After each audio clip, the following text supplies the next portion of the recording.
മാഷെ, ശബരിമല സ്വർണ്ണക്കൊള്ള പറഞ്ഞു പറഞ്ഞ് കേട്ട് തഴമ്പിക്കുന്നു എന്ന് പറയുന്നത് പോലെയാണ്. ഇന്നിപ്പോ മുൻ ദേവസ്വം കമ്മീഷണർ ആയിട്ടുള്ള എൻ വാസു അറസ്റ്റിലാവുമെന്നുള്ള വാർത്തകൾ വരുന്നുണ്ട്. അറസ്റ്റിലായിട്ടുണ്ടോ എന്നറിയില്ലേ ഇപ്പോൾ നമ്മൾ ഈ ടോക്ക് എടുക്കുന്ന സമയത്ത്. എന്തായാലും അദ്ദേഹത്തെ കുടുക്കിയത് അദ്ദേഹത്തിന്റെ ആശ്രിത വത്സരനായിട്ടുള്ള ക്ലർക്കാണ്. ഈ ക്ലർക്കിന്റെ പേര് ശ്യാം പ്രകാശ് എന്നാണ് പറയുന്നത്. മാഷെ, ഇത് കുടുക്കേണ്ട കാര്യമുണ്ടോ? ഇത് കുടുങ്ങൂലേ? അല്ല, ഇത് കുടുക്കി എന്ന് പറയുന്നതിൽ ഒരു കഥയുമില്ല. കാരണം കളവ് നടത്തുകയും അതിനുവേണ്ടി പലതരം ആസൂത്രണങ്ങൾ നടത്തുകയും ചെയ്തു. അത് പതുക്കെ പരിശോധിക്കപ്പെടുന്ന സമയത്ത് തുറക്കപ്പെടും. അങ്ങനെ അറിയും ആരാണ് യഥാർത്ഥത്തിലുള്ള കുറ്റവാളി എന്നുള്ളത്. അതാണ് കേസന്വേഷണത്തിൻ്റെ രീതി എന്ന് പറയുന്നത്. പലപ്പോഴും നമുക്കറിയാം, ഈ കേസുകളൊക്കെ അന്വേഷിച്ച് നിന്ന് നമ്മളുടെ പ്രമാണിയുടെ അടുത്തെത്തുമ്പോഴൊക്കെ എന്ത് ചെയ്യും, അതിൻ്റെ അന്വേഷണം തീർന്നു, സ്വിച്ചിട്ട പോലെ നിൽക്കും. അതെ, നിൽക്കുകയും താഴെയുള്ളവർ മുഴുവൻ എന്ത് ചെയ്യും, കുറ്റവാളികളായിട്ട് പിടിക്കപ്പെടുകയും അവർ ജയിൽ ശിക്ഷ അനുഭവിക്കുകയും ചെയ്യും. അത് നമ്മൾ കണ്ടിട്ടുള്ള ഒരു കാര്യമാണ്. ഒരു വ്യത്യാസം യഥാർത്ഥത്തിൽ നമ്മൾ കണ്ടതും കേട്ടതും അറിഞ്ഞതും ബാലകൃഷ്ണപിള്ളയുടെ കാര്യത്തിൽ മാത്രമാണ്. ആ ഒരു പാവമാണ് യഥാർത്ഥത്തിൽ എന്ത് ചെയ്തത്, ഉന്നത രാഷ്ട്രീയ നേതൃത്വത്തിൽ നിന്ന് ജയിലിലേക്ക് അകത്തായത്. ബാക്കിയവരും അങ്ങനെ ആയിട്ടില്ല എന്നുള്ളതാണ്. ഇവിടെയും അങ്ങനത്തെ തന്നെ സംഭവങ്ങൾ നടക്കാനുള്ള സാധ്യത കൂടുതലാണ്. ഇപ്പം 2018-19 ഈ ദ്വാരപാലക ശില്പത്തിലും അതേപോലെ തന്നെ കട്ടിളപ്പടിയിലൊക്കെ ഉണ്ടായ സ്വർണം ഇവന്മാർ അഴിച്ചുകൊണ്ടുപോയി. അങ്ങനെ അഴിച്ചുകൊണ്ട് പോകുമ്പോൾ അത് സ്വർണ്ണപ്പാളികളായിരുന്നില്ല, ചെമ്പുപാളികളായിരുന്നു എന്ന് രേഖപ്പെടുത്തി വെച്ചത് ഇവർക്ക് രക്ഷപ്പെടാൻ വേണ്ടി മാത്രമാണ് എന്നാണ് അന്വേഷണ വാർത്തകളിൽ നിന്ന് ചോർന്നു കിട്ടുന്ന വാർത്തകൾ വെച്ച് നമ്മൾ ചർച്ച ചെയ്യുന്നു. കാരണം കൃത്യമായിട്ടൊന്നും മുഴുവൻ കാര്യങ്ങൾ പുറത്തേക്ക് വരുന്നില്ല. അതായത് അന്നത്തെ Devaswom executive officer D Sudheesh Kumar സ്വർണം പൊതിഞ്ഞ ചെമ്പുപാളികൾ എന്ന് എഴുതിയത് തിരുത്തി ചെമ്പുപാളികൾ എന്നാക്കിയത് ശ്യാം ആയിരുന്നു എന്നാണ് പറയുന്നത്. അത് ഈ പറയുന്ന ദേവസ്വം കമ്മീഷണർ ആയിരുന്ന എൻ വാസുവിന്റെ നിർദ്ദേശപ്രകാരമായിരുന്നു അത്രേ. നമ്മൾ കഴിഞ്ഞ ദിവസം ഈ സുധീഷ് കുമാറിനെ പോലീസ് അറസ്റ്റ് ചെയ്തു, ചോദ്യം ചെയ്തു. അങ്ങനെ ചോദ്യം ചെയ്തപ്പോഴായിരിക്കണം ഞാൻ അന്ന് കൃത്യമായിട്ട് സ്വർണ്ണപ്പാളികളാണ് എന്നാണ് എഴുതിയിരുന്നതെന്ന് അദ്ദേഹം പറഞ്ഞിട്ടുണ്ടാവുക. പിന്നെ ആരാടത് എഴുതിയത് എന്ന് ചോദിക്കുമ്പോഴാണ് ഇത് ശ്യാം പ്രകാശ് എന്ന് പറയുന്ന ഒരു ക്ലർക്ക് എന്നുണ്ടായിരുന്നു, അദ്ദേഹമാണ് അത് എഴുതിയത്. അപ്പോൾ ഇയാൾ എക്സിക്യൂട്ടീവ് ഓഫീസറാണ്, മറ്റവൻ ക്ലർക്കുമാണ്. പോലീസ് സ്വാഭാവികമായിട്ട് ചോദിച്ചിട്ടുണ്ടായിരിക്കും, നീ എഴുതിയത് തിരുത്തി ക്ലർക്ക് എഴുതിയത് അവിടെ എങ്ങനെ വന്നു എന്നുള്ളത്. അത് സുധീഷ് കുമാറിനെ ബോധ്യപ്പെടുത്തേണ്ട കാര്യമാണ്. അപ്പോഴാണ് സുധീഷ് കുമാർ പറഞ്ഞത്, ഞാൻ എഴുതിയത് തിരുത്താൻ ശ്യാം പ്രകാശ് എന്ന് പറയുന്ന ഈ ക്ലർക്കിന് കഴിഞ്ഞത് എന്നേക്കാൾ വലിയ ഒരു തമ്പുരാൻ അവിടെ ഉണ്ടായിരുന്നു. അതാണ് വാസു. അദ്ദേഹമായിരുന്നു കമ്മീഷണർ. അപ്പം കമ്മീഷണർ പറയുന്നത് കേൾക്കുകയുള്ളൂ.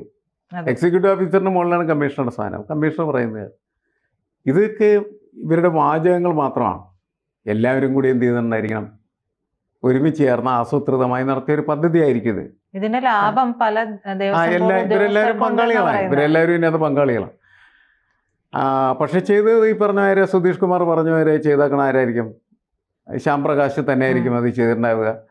പക്ഷേ സുധീഷ് കുമാറിൻ്റെ മൗനാനുവാദത്തിൽ ഞാനിങ്ങനെ എഴുതി, നീ തിരുത്തി അങ്ങനെ ആക്കിക്കോ എന്നുള്ള രീതിയിൽ അത് തിരുത്തി ആക്കപ്പെട്ടു എന്നാണ് നമ്മൾ കരുതേണ്ടത്.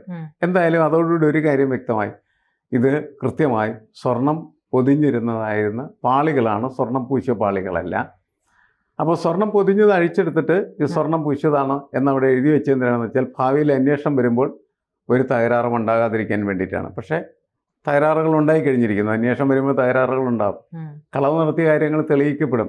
അങ്ങനെ തെളിയിക്കപ്പെടുമെന്നുള്ള വിശ്വാസത്തിൻ്റെ പുറത്ത് തന്നെയാണ് നമ്മൾ ഈ പോലീസ് ഉദ്യോഗസ്ഥന്മാരെയും അതേപോലെ അന്വേഷണ സംഘങ്ങളെയും വിജിലൻസിനെയും ഒക്കെ അംഗീകരിച്ച് മുന്നോട്ട് പോകുന്നു. ചെറിയ പ്രശ്നങ്ങളൊക്കെ ഉണ്ടാവും എന്ന് മാത്രമേ. ആത്യന്തികമായി കള്ളനെ പുറത്തു വന്നേ പറ്റൂ. അങ്ങനെ ഇവിടെ കളവ് നടത്തിയത് ആരാണ് എന്നുള്ളത് തെളിയിക്കപ്പെടുകയാണ് ചെയ്തത്. ഇപ്പോൾ വെറുതെ ശ്യാം പ്രകാശ് ഇത് ചെയ്തു കൊടുക്കുമോ? ഇല്ല. ശ്യാം പ്രകാശിന് അതിന് ഉപകാരമുണ്ടായി. ശ്യാം പ്രകാശിനെ കുറെ കഴിഞ്ഞ സമയത്ത് എന്ത് ചെയ്തു?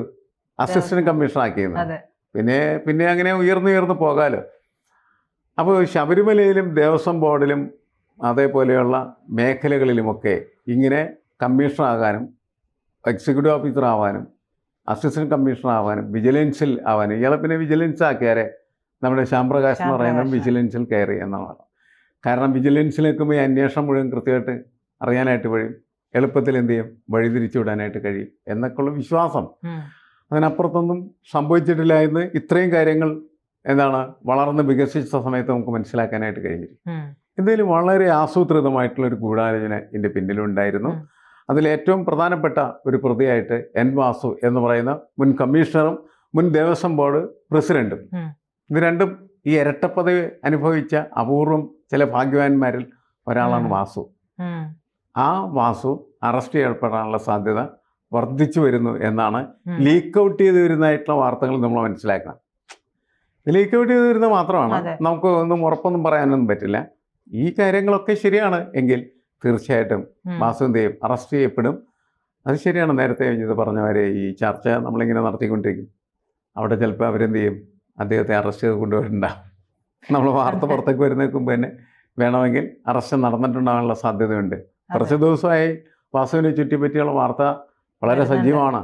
വാസു അറസ്റ്റ് ചെയ്യപ്പെടും എന്ന് ഉള്ള ഒരു കിംവദന്തി കുറച്ച് ദിവസമായിട്ട് പരന്നും ഒഴുകിയും ഒക്കെ നമുക്ക് ചുറ്റുപാടും ഉണ്ട് എന്നുള്ള കാര്യത്തിൽ തർക്കമില്ല. ഇതൊരു വാസുവിലും നിൽക്കുന്ന കാര്യങ്ങളല്ല.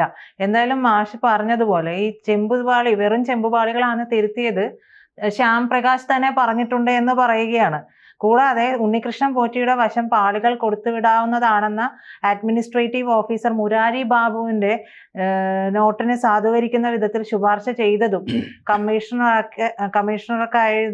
കമ്മീഷണർക്കായിട്ട് താനായിരുന്നു എന്നുകൂടി ഈ ശ്യാം വെളിപ്പെടുത്തുന്നുണ്ട്. ശ്യാമിനെ പിഴിഞ്ഞിട്ടുണ്ട് എന്നുള്ളത് ഉറപ്പല്ലേ മാഷെ? ഇല്ലെങ്കിൽ ശ്യാം ഇത്രയൊക്കെ ഇവരൊക്കെ പിഴിഞ്ഞ് ശരിപ്പെടുത്തിയാൽ മാത്രമാണെന്നേ ഉള്ളൂ വാർത്തകൾ പുറത്തു വരിക.